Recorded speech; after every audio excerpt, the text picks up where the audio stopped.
하나님의 말씀은 야고보서 말씀입니다. 야고보서 1장 12절입니다. 한 목소리로 읽겠습니다.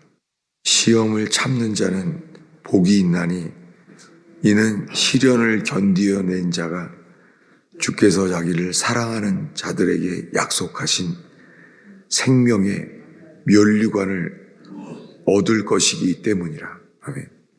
내일 주일설교 말씀을 미리 나눕니다.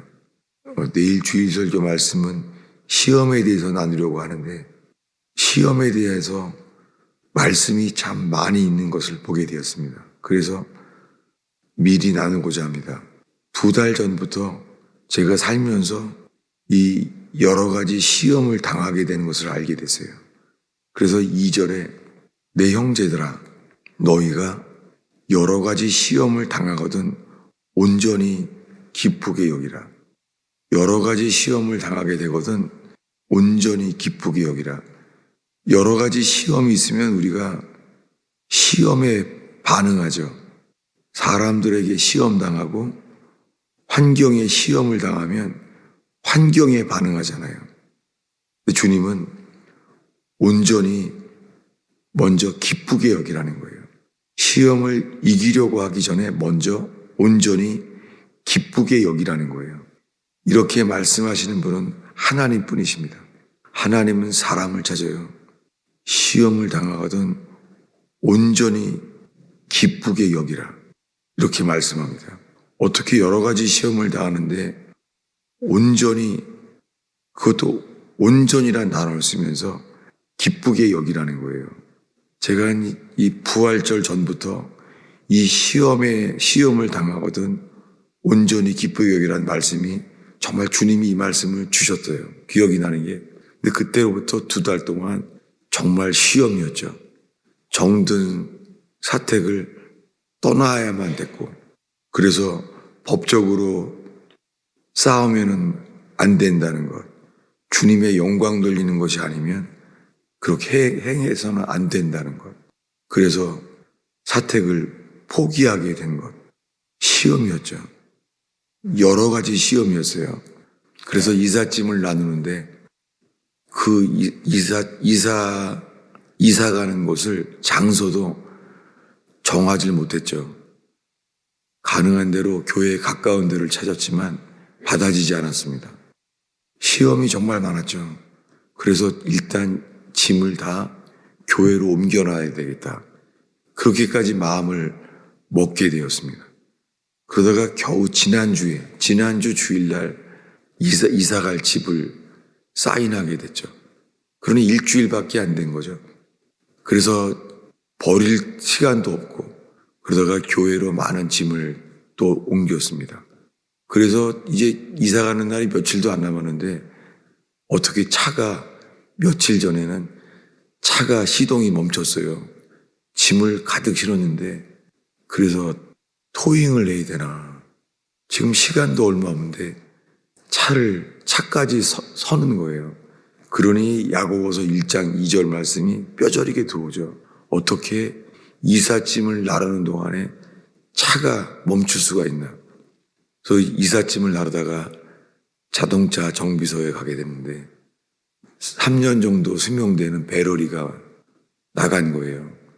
어떻게 3년 동안 지나도 한 번도 그런 일이 없었는데 한 번에 그날 배러리가 멈춘 거예요. 그러면서 정말 여러 가지 시험은 더 계속됐어요. 제가 살면서 이렇게 자잘한 일상생활 문제까지 시험이 될 수가 있나. 그래서 또 인터넷으로 설교를 하게 되기 때문에 인터넷 회사를 찾는데요. 인터넷 접속하는 회사가 안 되는 거예요. 저희가 이사 가게 될 집 근처에는 인터넷이 연결이 안 된대요. 알고 보니까 제가 10년 전에 미국에서 가장 잘 접속이 안 되는 그런 인터넷을 쓰고 있는 거예요. 어쩐지 자주 그 접속이 안 되더라고요. 말이 없어지고 사라지고 이 수신이 잘 안 됩니다. 이런 말들이 나오더라고요. 그러니 정말 생각지도 못한 여러 가지 시험들이 있었어요. 그래서 인터넷을 바꿨는데 그것을 휴대폰으로만 그거를 지불할 수 있다는데 휴대폰으로 안 되는 거예요. 그 회사에서 그래서 다른 회사를 찾으라고 하더라고요. 정말 별의별 시험이 다 있었어요. 근데 분명한 것은 주님의 뜻이 분명히 있다. 어떻게 이럴 수가 없죠. 그래서 주님을 찾게 됐습니다. 주님이 여러 가지 시험을 우리에게 허용하시죠. 그래서 이 말씀은 주님이 제 가슴에 새기게 만들었습니다. 야고보서 1장 2절을 다시 읽겠습니다. 2절 3절을 함께 읽겠습니다. 읽습니다. 내 형제들아 너희가 여러 가지 시험을 당하거든 온전히 기쁘게 여기라. 이는 너희 믿음의 시련이 인내를 만들어 내는 줄을 너희가 알미라. 제 삶에 믿음의 시련은 인내를 만들어낸다는 거예요. 옛날 성경에는 믿음의 연단이라고 되어 있어요. 연단. 믿음의 연단이 있죠. 믿음의 연단이 우리의 삶에 반드시 있습니다. 가정의 연단, 일터의 연단, 이 육체의 연단, 믿음의 연단은 인내를 만들어내는 걸 알게 됩니다. 주님이 왜 인내를 하게 만드시냐면 답이 있습니다. 4절을 읽겠습니다. 인내를 온전히 이루라. 이는 너희로 온전하고 구비하여 조금도 부족함이 없게 하려 함이라. 여기에요. 제가 이 온전이라는 단어가 2번이나 계속 나온다는 것도 몰랐었어요. 2절에 보면 시험을 당하거든 온전히 기쁘게 여기라. 그리고 4절에는 인내를 온전히 이루라. 온전히 기쁘게 여기고 인내를 온전히 이루라는 거예요. 제가 며칠 전에 이삿짐을 나르다가 이삿짐을 나르는 동시에 자동차 시동이 꺼졌을 때, 그리고 인터넷 접속이 안 됐을 때, 그리고 다른 회사로 가보라고 했을 때, 제가 이 마음이 상했을 때예요. 이 주의 뜻이 없으면 이럴 리가 없구나. 그게 들어오면서요. 기쁘게 여기는 것만이 아니라 온전히 기쁘게 여기라. 그리고 인내를 온전히 이루라는 게 듣게 됐어요. 그래서 인터넷 회사에서 다른 회사로 가라고 말하는데 매니저까지 나와서 안 된다는 거예요. 다른 회사로 가라는 거예요. 이제 그때부터는 바뀌기 시작했어요. 제가 인내를 조금이 아니라 온전히 이루어야 되는구나. 그래서 제가 나가지 않고 내가 스스로 다시 해보겠다고. 그래서 거기 인터넷 회사에서 기도하면서 다시 하게 된 거예요. 부부가 번갈아 가면서 다시 했어요. 다시 했는데 회사에서 안 된다고 했는데 답이 열리는 거예요. 답이 보이는 거예요. 그때부터요. 제게 기쁨이 생기는 거예요. 자동차 배터리를 새롭게 마침 자동차 배터리로 새로 바꾸게 돼서 감사하게 되는 거예요. 갑자기 그게 시험거리가요. 갑자기 감사로 바뀌는 거예요. 하루가 어떻게 갔는지 기억도 안 나요. 저녁이 되었을 때 정말 마음속에서요. 하나님 감사합니다. 감사가 넘치는 거예요. 그러면서요. 이 며칠 안 된 얘기죠. 뭐냐면 2달 동안 계속되었던 시험이 이제 멈추는구나. 그게 제 속에 들어오더라고요. 놀라운 것은 어제는 사택이 이제 완전히 매각됐어요. 그래서 이제 곧 이 헌금만 들어오게 되면 월요일 날 나오게 되죠.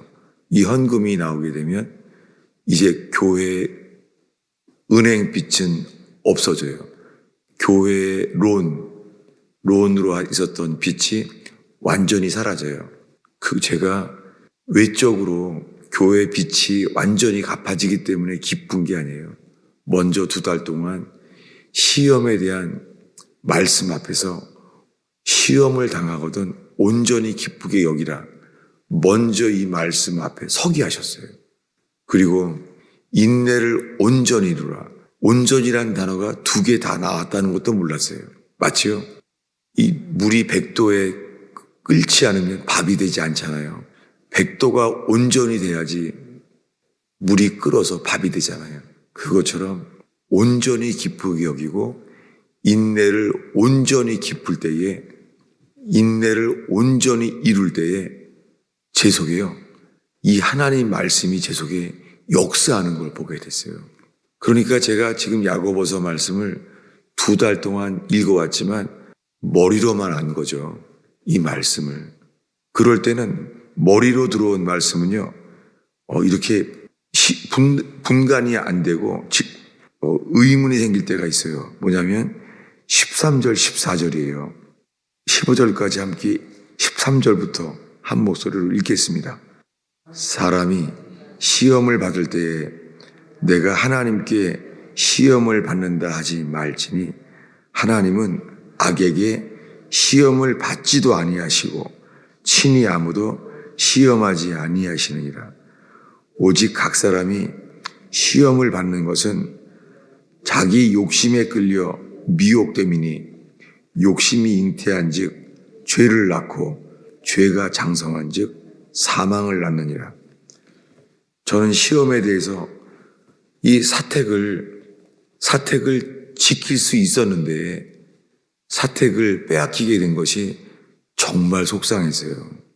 근데 이것이 지금은 제가 말할 수 있는 게, 오직 각 사람이 시험을 받는 것은 14절에 자기 욕심에 끌려 미혹됨이니, 제가 이 사택을 너무 좋아하니까 새벽 기도를 걸어갈 수 있고, 자동차 길이 아니기 때문에 공기도 좋고 아무도 만날 수 없고 걸어가는 길이 저한테는 기도처였어요.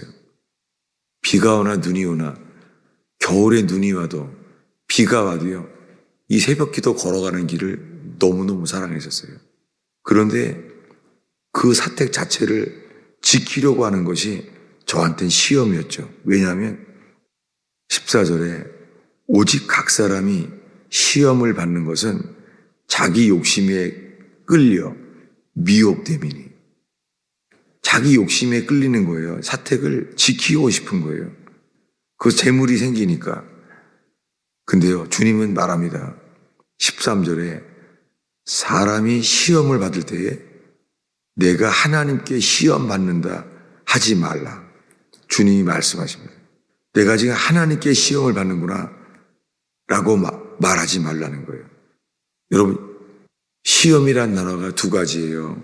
뭐냐면 오늘 우리가 처음에 읽은 3절에 믿음의 시련, 이 믿음의 시련이란 단어처럼 오늘의 본문 말씀 12절에 시험을 참는 자는 복이 있나니, 이 시험이란 단어는요, 이 단어는 성경 다른 말씀에 연단이라는 단어로 나와요. 로마서에서. 연단을 참는 자는 복이 있나니. 그래서 그 다음에 시험을 참는 자라는 단어가 나오면서 2절에 시련을 견디는 자라고 나와요. 시련. 이렇게 시험에 대한 야고보서의 말씀을 읽으면서요, 창세기 22장을 소개하고자 합니다. 창세기 22장입니다. 혹시나 창세기 22장 내용이 기억나시는 분이 있겠습니다. 아브라함을 하나님이 시험하신 거예요. 창세기 22장 1, 2절입니다. 읽겠습니다.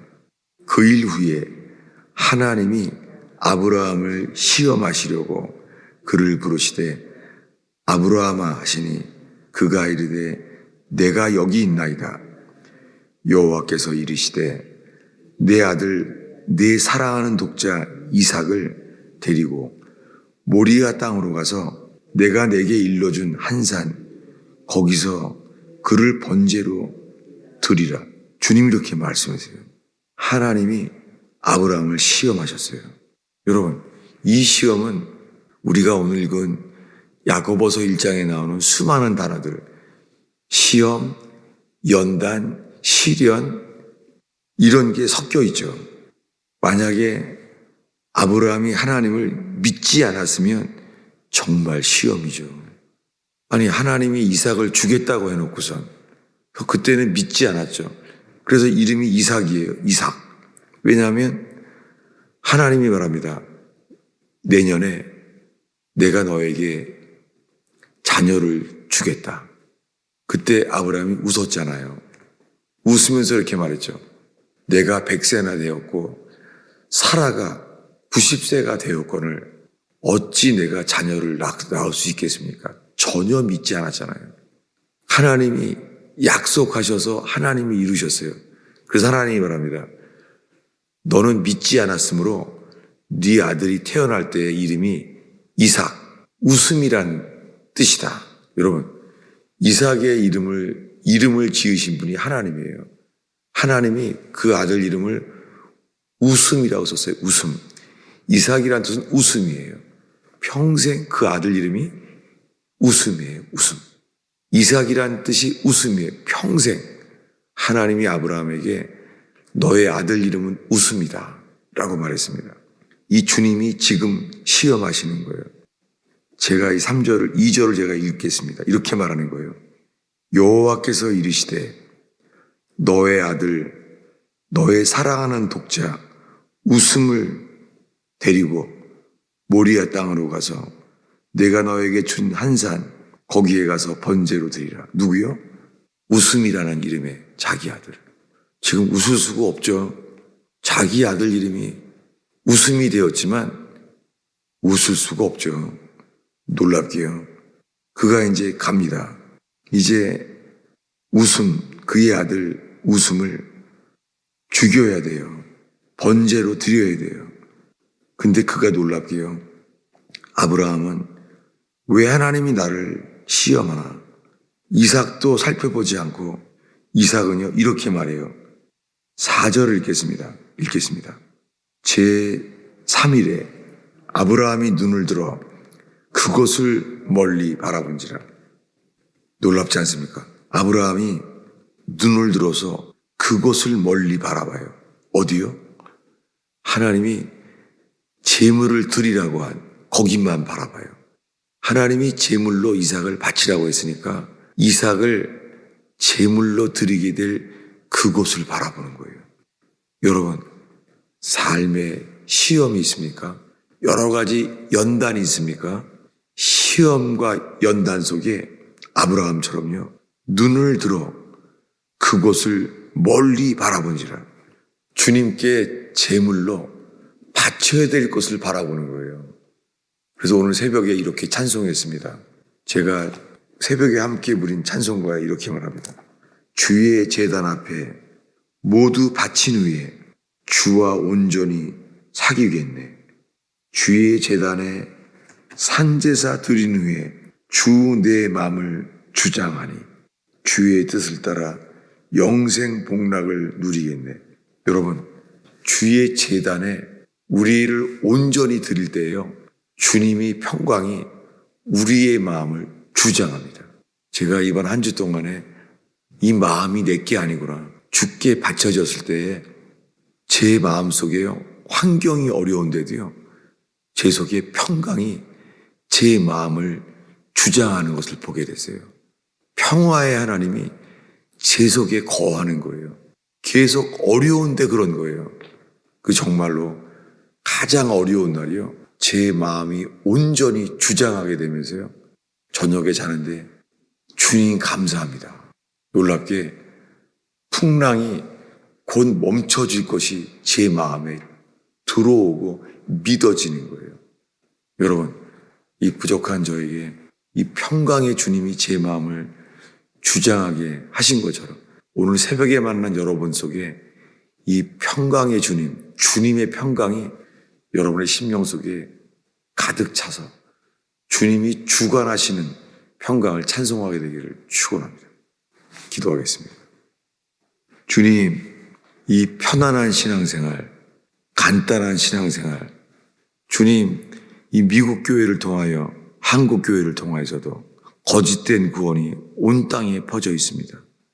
믿기만 하면 다 구원받는 이 하나님의 앞에서 이 미혹이 가득 차 있는 땅에 저희를 연단하셔서 깨우시며 중국의 지하교회, 북한의 지하교회처럼 초신자 때부터 주님이 전부가 되는 역사, 주님이 왕이 되는 역사가 일어나기를 간절히 기도합니다. 저희를 연단하시고 시험하셔서 저희의 마음을 아시옵소서. 이 토요일 날 새벽에 기도하는 이 시간에 주여 주님만 바라보게 하소서. 우리를 주께 온전히 바쳐야 될 제단만 바라보게 하옵소서. 아브라함처럼 우리가 제물로 드려진 곳을 바라볼 때에 여호와 이래 주께서 눈을 여시사 주님께서 준비하셨노라. 주님이 예비하신 구원을 보게 할 줄로 믿습니다. 여호와 이레의 주님께서 눈을 열어주시고 인도하여 주옵소서. 예수님의 이름으로 기도하였습니다.